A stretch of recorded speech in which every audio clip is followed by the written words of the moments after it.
My friends, and welcome to Nearpod. I'm excited that you want to learn more about how to use Nearpod in your classroom and how to create one. I'm going to get it started today with My Lessons. My Lessons is the area of the Nearpod website where it keeps all the lessons that you have saved or that you have created.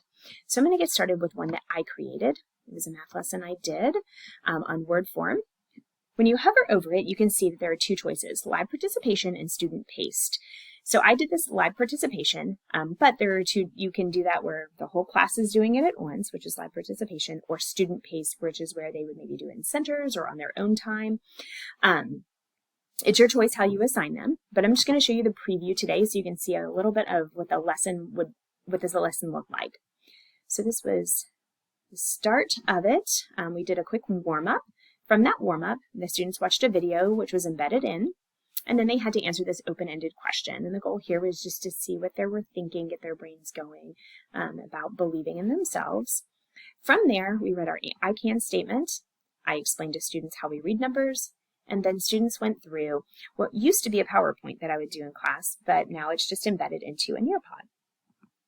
From there, the students were given an activity, which was to write checks.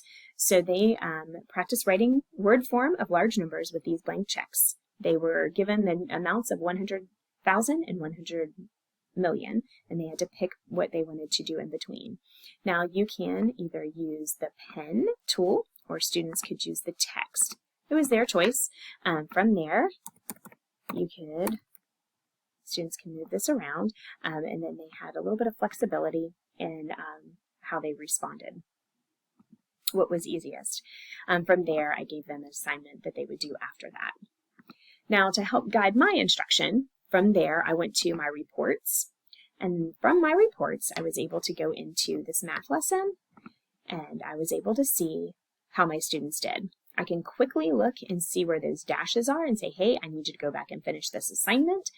But I can also click on individual students, and I can see how they responded. So I can see that this student responded. They were able to write those numbers out. They were using basic numbers, and it will help guide me as I put them into small groups and work with them in the future. It also helps me to see how they are believing in themselves.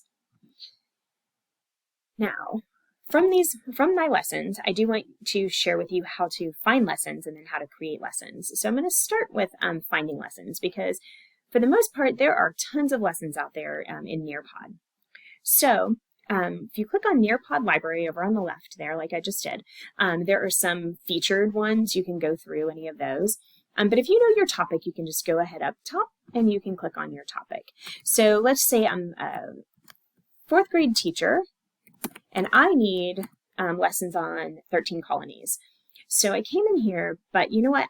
Seeing that this is like a 6 through 12, so I'm going to click on my grades and I'm going to come to fourth grade because that's really all I need. Now, once I'm here, there's a few things for me to look at. So first of all, I see this maps and this looks neat, right? But when I get in here, I look and I see this is an activity of matching pairs. So this is just an activity, but I'm looking for a whole lesson. So I'm going to come back out of here because while I like this, it's not what I need for the whole lesson.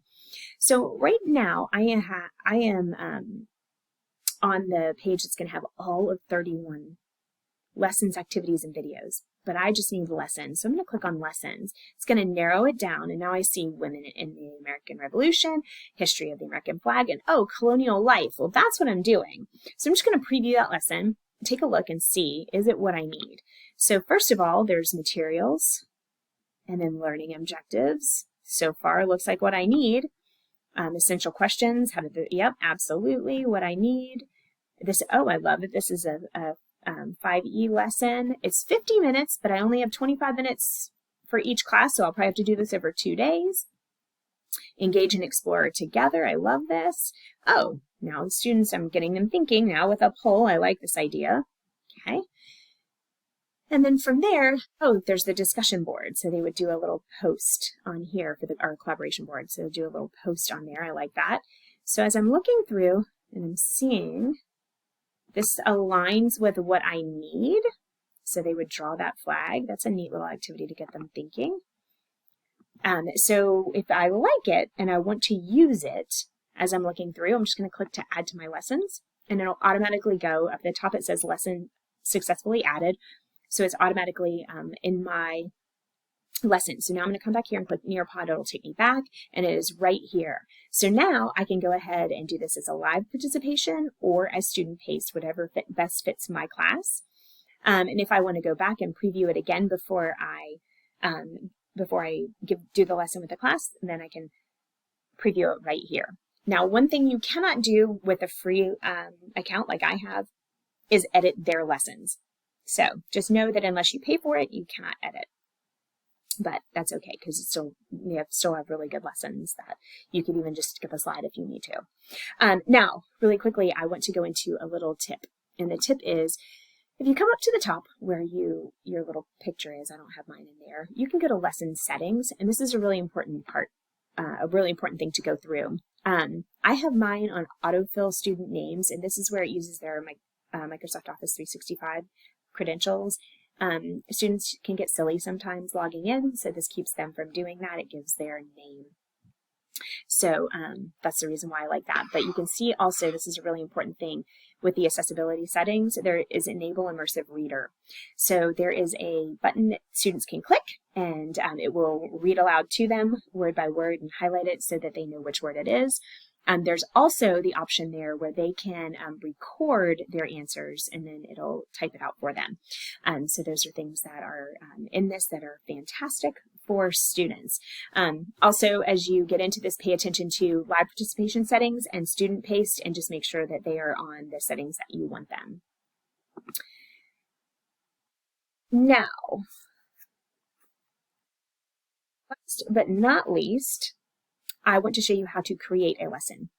Now, if you get on here and you can't find what you want and you need to create something, if you come up here to the top and click Create, you can create a lesson, you can do just a video or just an activity, but I'm going to show you a little bit about the lesson one today.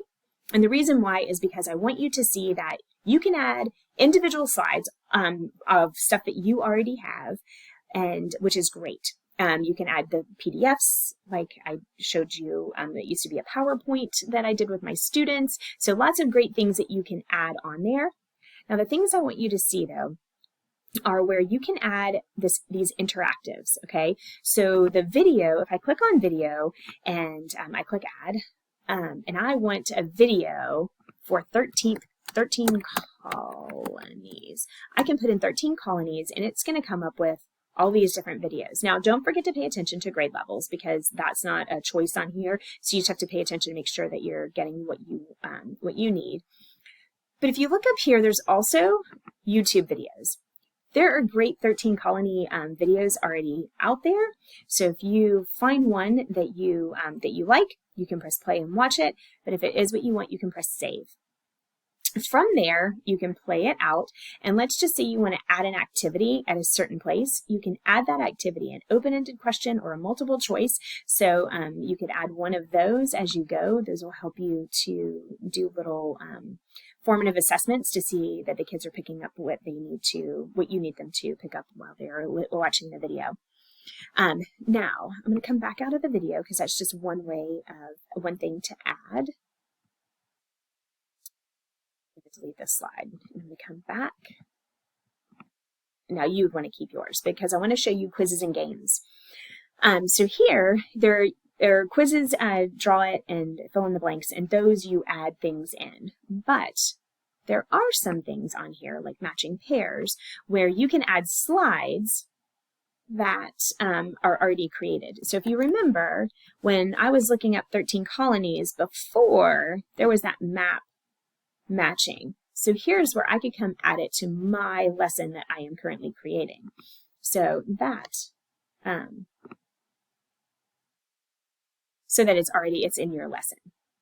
Now I'm going to come back out here. I'm not going to save this because it's not one that I'm actually using, though it did just save it, but I can delete it from here.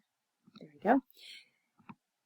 Now I'm hoping that today you learned a little bit about how to create your own Nearpod, how to use the ones that are already in the library, and then how to use reports.